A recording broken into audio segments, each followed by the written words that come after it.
why don't I let you recap? No, You I recap.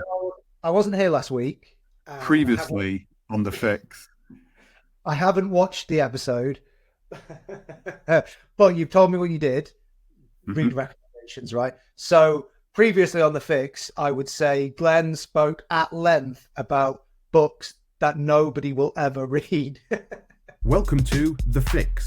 Sit down with copywriting experts Nick O'Connor and Glenn Fisher as they review, discuss, and improve real-world copy sent in by you. This is The Fix.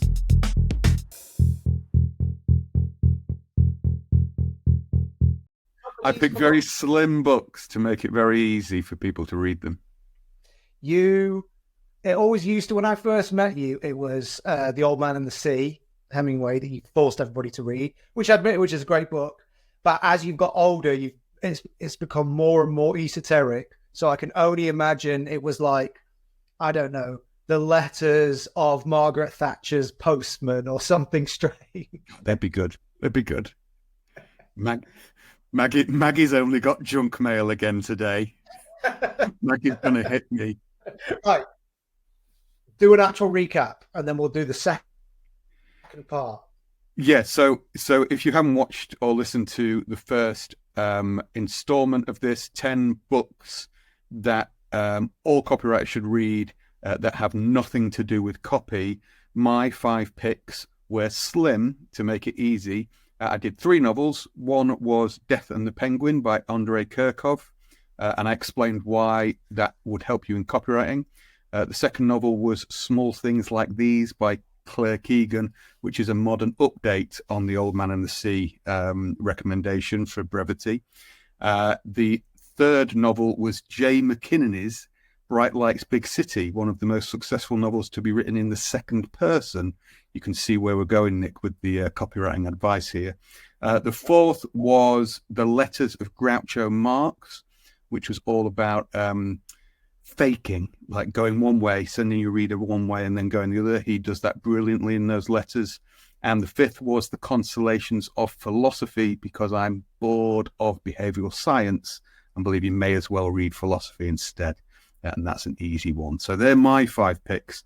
Nick, what are your 5 picks? Okay, so yeah, again, it's up to me to salvage things, to pull them down from the rarefied air of the Fisher vibe space. Okay, so you told me no fiction, so I've done no fiction. And you didn't say no fiction. You've made that in your head that I said no fiction. I read no fiction. Anyway, I've done no fiction. I've skewed mine towards financial copywriting slightly, not through all of them, but obviously that's my background. So there may be elements, but nothing too technical.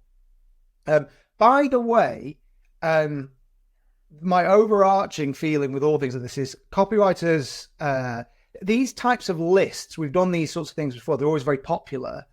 I'm worried they're more popular in a less useful way, in the sense that people like hearing about them, but then never actually go and read any of the books that we talk about or watch the film or whatever. So I'd say this is all only as useful as you make it, which is get out there and get stuck in. I've had copywriters write to me, cold on LinkedIn or via the inbox or whatever, who say, oh, I need to start reading more. And I have to think, wow, you became a copywriter and you're already thinking, I need to read a little bit more. It's like, this should be part of your daily routine. Anyway, whether you're a copywriter or not, you need to be reading more than you write. I mean, that's a fairly basic position to start from. Anyway, enough moralizing. The first book, I've actually got some of the books here with me, not all of them, but the first book I'm going to recommend is Made to Stick by Chip and Dan Heath, which is about ideas and what makes them memorable. It's one of only 2 books I used to buy for all new members of staff when I ran a publishing company. The other was Great Leads by John and Mark Ford. That's copywriting book. So I think you told me I wasn't allowed to talk about copywriting books either. So Made to Stick is a fantastic exploration of the qualities and elements that are required to make an idea memorable and sticky. So it does talk about advertising in some ways, it talks about slogans in certain elements, but it's not restricted to that. And I'm big on this because I think when we talk about ideas and we talk about all these cerebral things, we have to try and get them into a shape where we can talk about them as sort of craftsmen or craftspeople. You know, we have to say, well, why is that idea stickier? Why is that idea more memorable than that? Why do I want to read about this and not that? What qualities are they? What elements go into the recipe? They have a great acronym in that book that is success with one S, isn't it?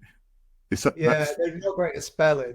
Yeah, it was success, but it didn't quite work as the full acronym. It just missed an S off, which I don't mind. But it's great. It's a great book, and I would recommend. By the way, with a lot of these things, you could a really quick way in would be go on YouTube, search for the author Jip and Dan Heath. They may have given interviews, they may have given speeches or whatever. Sometimes go on a podcast or whatever. You might be able to get like the 60-minute version of some of these things. But this is a book that's 100% worth reading. I've been rereading it recently because I've been writing my speech for Fix Fest because I'm determined to give the best speech. Not that I can of the whole day. I'm prepared to sabotage other people. But there are elements of that I'm still thinking about and still writing about now, I don't know, 10 years after I first read it. So I definitely put that as number one. Number two, I have it. It's called Where Good Ideas Come From, The 7 Patterns of Innovation by Stephen Johnson. This is a brilliant, brilliant book. I'm actually just going to chuck in a bonus one. This isn't number 3. He also wrote another book called How We Got to Now, which is very, very similar. Sorry, my camera's gone the other way around. Both by Stephen Johnson, both excellent books about ideas, but less about their construction and more about how they come about, where great ideas come from. It's right there in the title, but it's brilliantly written, and it's written as like a narrative history of various different people. So he might pick up on something like he tells the story of Charles Darwin and how he understood how evolution works, but he also uses that as a schema for how ideas evolve. You know, how ideas morph from one thing to another, or they jump over boundaries and they change and they collide. And it's a very, very interesting, maybe less textbooky than Made to Stick. As in Made to Stick, you can say, how can I bring this into play in my writing? This is maybe less like that, but well worth reading, and a really good read, full of stories. Which is, so I thought you were going to say something. It's arguably good. It's arguably a good thing to be full of stories. Well, I'm going to move us on to my third one, but I'm just going to sort of preface it with lots of the books that I like reading, non-fiction wise, use stories in the same way that great copy uses stories. They teach by telling a story. They're not data driven. And they might be data supported, but they're about people and stories. So, you know, in How We Got to Now, there's a whole story about how Gutenberg's printing press led to the discovery of the cell. And it's not the way that you might expect. It tells this story through the sort of 14th, 15th, 16th centuries, story being that printing press led to widespread diffusion of books out into the world.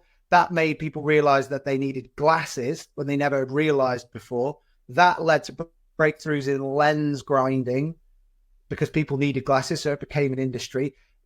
Those breakthroughs led to breakthroughs in development of microscopes, and that led to the discovery of things at a microscopic level, like cells. So it's like this, it's called the hummingbird effect, but stories like that led to the invention of the Battenberg, thus completing the Gutenberg to Battenberg cycle. Everything goes around like that. No, but I love things like that because I think great copy has that same feeling that you feel like you. I think there's an element almost of being preached to, but I don't mean that in a negative sense. You know, like a great preacher would tell story, decodes the world into a language we can understand, which is through stories and through people and narrative, not the jargon and the technicals and the whatever. That's what great non-fiction writing does. All of my all of my examples are sort of have that quality. They're never dry and technical. They're always driven by stories. And I think that's something I always take. That's what I want my copy to feel like. When I write something, I want people, even if they don't buy at the end of it, to think, oh, that was quite interesting. I learned something there. I didn't waste my time, because I feel like if you could at least do that, the customer might come back for a second pass down the line. If you burn them and bore them and, it's not interesting, there's no real content to it, you're not going to build a long-term relationship. So that's really important to me. Do you want to hear my third one? I'm just going to keep talking at you. I do. I made a prediction of what the theme of your books would be. I'm going to wait until the fifth one is delivered before I confirm my ability to predict your behavior in a behavioral psychology way. I'm not going to moderate my behavior at all. Okay, so the first two are maybe more in the realms of copywriting ideas, how we develop them and how we find them and what makes them sticky. The third one is not, but it was the book, probably the book more than any other, that had a development that helped me develop as a copywriter, made me understand what was possible in the financial copywriting space. So the book is Financial Reckoning Day by Bill Bonner and Addison Wiggin. I think Addison wrote that one with Bill. He certainly wrote some of the later ones with him. So we've had Bill on the show before. We will have Addison on at some point. I just need to get round to organising our next Agora, I guess, mini series. But what I loved, it was probably the first book I read when I became a financial copywriter. I obviously knew that Bill was this guy that owned the company, and he had an e-letter, and there was loads of copies of his book sort of hanging around the office. So I've always been one of those people that just thought, well, I'll just read that then. You'd be surprised how few people actually do that. You'd be surprised how many people we hired who would not read the, what would you call it, the corpus of material that our firm had published, the canon. Let's call it the canon. Well, I think, not to interrupt by interrupting, but it's a thing I advise all, certainly financial copywriters, to do, but I would say to all copywriters, because I similarly learn an enormous amount of how to write in a more broad sense from reading Bill Bonner's daily writing. And the man writes for free every day and publishes something interesting and his thoughts on the world. And it's a incredibly amazing resource for any writer, whatever market you might write. And even if you're not financial, I mean, he covers non-financial things. It will make you more intelligent as a financier and understanding finance if you read his stuff. But you will learn a lot about how to write copy full stop by reading his free email, whatever form it might be in. I think it's the one on Substack at the moment. But yeah, his books are really good as well. Yeah, and that book just made me realize what a book about finance could be, how exciting it could be. So it's like this weaving of history, and it's obviously written from a certain viewpoint, but it doesn't lecture at that viewpoint. So you feel like you're learning something. You feel like you understand where the reader, the writer is coming from. You're learning about the history. So I seem to remember this one starts with the story of John Law in the Mississippi bubble in France. It was all about money printing and getting something for nothing, and it ends in disaster. So it's this sort of wry telling of how finance can go wrong. And then, of course, it sort of updates you and starts to show you that lots of the things that were happening back then are happening again now. So it's a piece of copywriting in a lot of ways. It doesn't lecture you, and it doesn't try to ask you for money at the end, but it does invite you into a worldview. And that worldview can really, that book has shaped my worldview, how I look at the world even today. Again, it did it through stories, it did it through use of history, and it did it through being entertaining. So I think Bill's, I read a lot of finance stuff, and a lot of it is really poorly written.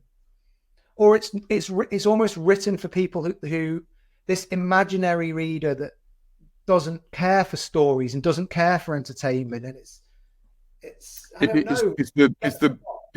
the mistake everybody makes, that any form of entertainment is somehow bad. Like in the financial, it makes it less serious and less of less import. But just because it's dry subject in inverted commas doesn't mean it shouldn't be delivered in an engaging and interesting and entertaining way. Like, just utterly bonkers. I mean, again and again and again in technical writing.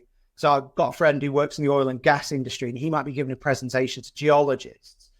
And he listened, he understands this, but he says the number of people that just say, no, you've got to give a boring presentation because he's a geologist. They don't want the narrative. They don't want the story. They just want the data. What? So when they leave the room, they don't watch films. They don't read books. They don't laugh at jokes. They don't have a family. They don't read the newspaper. They don't do any of those things. They're robots, are they? Or do they actually have all those elements to their personality too? And you're just unwilling to appeal to them. Yeah, it's bollocks, and it's also tied into the idea that it's very difficult to be simple. The most entertaining things are actually the simplest, and when something's expressed simply, it's often more like interesting and naturally engaging. But there's a definite correlation whereby the more boring and dry and like prescribe the delivery of stuff, the more you will notice that the person speaking or writing doesn't really know what they're talking about, and are covering it in bureaucratic and difficult to understand jargon, when really, because they don't know what they're saying and don't know why they're saying it, and can't be asked to figure out what are they saying, then figure out the most simplest expression of that, and then decorate that simple expression in an entertaining way. That's really hard to do. But that's what we're copywriters, and that's why we do that. It's a way of opting out. Exactly. So that book, Financial Reckoning Day, really sort of opened my eyes to what was possible, how entertaining it could be. And my fourth book is in a similar vein. So I've got a copy of it here. It's called Money for Nothing by Thomas Levinson. I believe this has a different title in the United States. I can't quite remember what it is. These chips for free in the States. And it comes with a free bandana to wear around to go with your guitar. It's called Get Rich Quick. No, it's called Money for Nothing, the scientists, fraudsters, and corrupt politicians who reinvented money, panicked a nation, and made the world rich. That's the subcopy. You can sort of see in that subcopy why I like it. It has a sort of cast of characters and a story about the world. So it's the story of the South Sea bubble. But again, it's narrative history. It's very detailed narrative history. So it's slightly more micro than sort of Bill's broad brush treatment, because it's just about that story. But it's about how it's kind of about the birth of the modern financial world, good and bad. So it's about how people started to quantify risk and understand insurance policies and actuary tables of how long people might live, and then how that spilled over into cash flow analysis, and then this huge bubble and money printing and all these sorts of things. It's sort of set in the time of the South Sea bubble, which is, I don't know, sort of early 1700s. So it's kind of in the early-ish Enlightenment era, Royal Society, London, that sort of thing. So it's like this collision of science and technology and money and all sorts of different financial chicanery that was going on. Really, really interesting. And again, not only will you learn a lot from reading a book like that and be able to talk slightly more authoritatively about the financial world, which I think is a subplot to what I'm talking about here, that by reading these things, you're able to mix it in those higher circles, which if you're a successful financial copywriter, you'll find yourself with people who know vastly more than you about the financial world. So you need to up your level of how articulate you can be about those different subjects. But again, it tells that whole story I wouldn't say it's like a novel, because I always think when someone says in a non-fiction book, it reads like a novel, I think, no, it doesn't. It's not. It reads like a non-fiction, but it reads like a compelling story. Narrative non-fiction, I think, is what the modern term is. Yeah, it's that will never be a novel because it won't have plot hooks and, misdirection and, I don't know, unreliable narrators and things like that, the plot devices that we use to drive those stories forward. But it's proper narrative fiction, and it has a cast of characters as Isaac Newton and various other people that were involved in the South Sea bubble. So that's kind of like, it kind of picks up on the themes in Empire of Debt, but it deepens them and it gets into more it gets into deeper waters around those things, and it does teach you something about how the financial world works. Again, I think one of the threads I've underline all of these books is they are all historical in nature, but I think that's often the best way of explaining how the world is today, is to look at how the world was. History is this huge sort of resource we can draw upon to explain why things are the way they are today, and how things that are happening today might play out in the future, because there might be some analog in the past. So and that's one of the things I've always loved about copywriting, that certainly the type of copywriting I do is like, I get to write about history for a while, some cool episodes of history. I was writing this morning I found this story about, this is going to make you laugh, a man in America who conned millions of people into having a goat testicle transplanted into their body. Transplanted into their body? Well, location?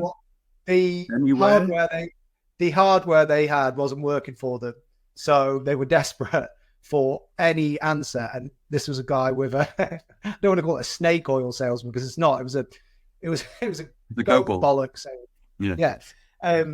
But I found that story and I thought, you know what? I'm writing about desperation in a piece of copy at the moment, about what economic desperation makes people do and think. I thought, I could bring those two things together. So I've always loved that about copyright, that I can draw things from history and use it. So the book 5 is another one I've got here. I think this is a film that's out at the moment, but I haven't seen it. I've just only read the book. It's called Killers of the Flower Moon by David Grant. This is not crazy. Yeah. I haven't seen it. I imagine it's good. That's good. It's a brilliant book, especially if you're interested in that sort of themes that I took from it were, it's about oil, but it's about sort of oil and power and oil and money, and the intersection of all those things is a really interesting place to be. Again, story set in the 1920s, so it's not current, it's historical, but all of these books tell a story about the way the world is now as much as the way the world was, but it uses history as that canvas. So I think he won the Pulitzer. He may have won the Pulitzer Prize for that. If not for that, for something else. David Grant's written several books. So there's another one I read last year called The Wager, which was about a boat that went missing and there was cannibalism involved, and all books that sort of, they all fit the same milieu that I'm talking about. But that's a fantastic book. And I'll just give you a little final thing. If you're writing about oil and dividends, there are some brilliant stories in that book about the amount of money you can make if you hold the right oil assets. Now, that's a very technical thing, but I remember giving it to copywriters and saying, you're writing about these ideas. You should read this book. It's going to give you so much richness to your copy. And to come full circle, most of them didn't read the books I recommended, but that's another story. It's their loss, my child. It's their loss. What was your prediction then?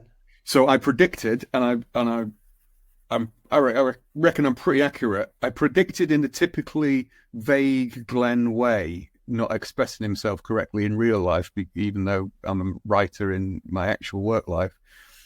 I predicted that my 5 were more about the style and the stylistic elements of copy that you can take from. And I said that Nick will be more based on the content of the books.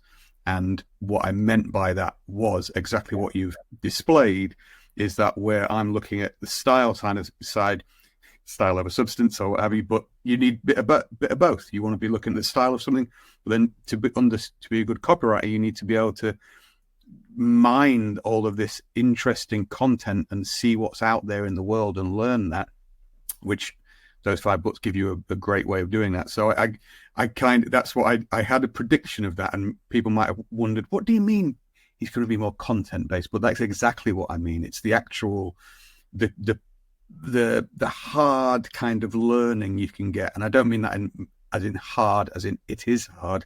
I mean like the hardwired, really interesting takeaway lessons you can learn about life and history and how it repeats and how it influences and impacts everything that we do. And as copywriters, that's what we're doing, really, isn't it? We're looking at the world and describing worlds to people, that's what those books will help you do. And then if you go to those first 5 with me, it will give you a way that you can create a style whereby it is engaging and everything, but they cross over and everything. That's the whole Yeah, point. no, that is true, and that largely just underlines how you can approach copywriting in very, very different ways. I mean, I wouldn't say I don't care for style, but I'm just far more interested in the story or the meaning behind something. Just as, I mean, you're not interested in those things, but you are more a technicalist and a stylist. Things like that bother you a lot more, or not bother you. Yeah, you just, that's more what you come at the world through that, and you've kind of you've financial copywriting and other parts through that, but that wasn't what got you into it. It was the writing element itself. Yeah, but I think it's a testament to what makes the best copy has both. Like, the best copy will always bring those worlds together and deliver a very interesting, engaging, important message in an interesting, engaging, and impactful way. And that's the key. That you just got to bring those worlds together and smash it. If you have one without the other, still work, but it won't be as rich. It's not going to be an absolute fly away success kind of thing that you're doing. Well, as a final point, what I really love is, maybe at Fix Fest, maybe at some other event. By the way, Fix Fest this year, 3rd of July in London, or some other event that we're at, is for somebody to come up to us and tell us that they read just one of these books and enjoyed it for whatever reason. You don't have to go and read them all, but go and read one of them, read it all the way through and properly think about it. Don't just buy it and have it on your shelf. Don't have it on your to-do list of reading. Do the reading, do the work, and let us know. If you have 8 hours a day to work as a copywriter, spend, I was going to say an hour, but even half an hour. Just make half an hour of your day just sitting and reading, and don't feel guilty about it. Don't think you're being leisurely or what have you.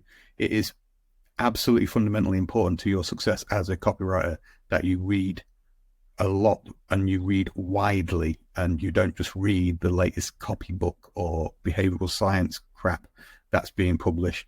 You read as broadly as possible. Read Hello magazine will teach you more about the world than most things, and I actually mean that genuinely.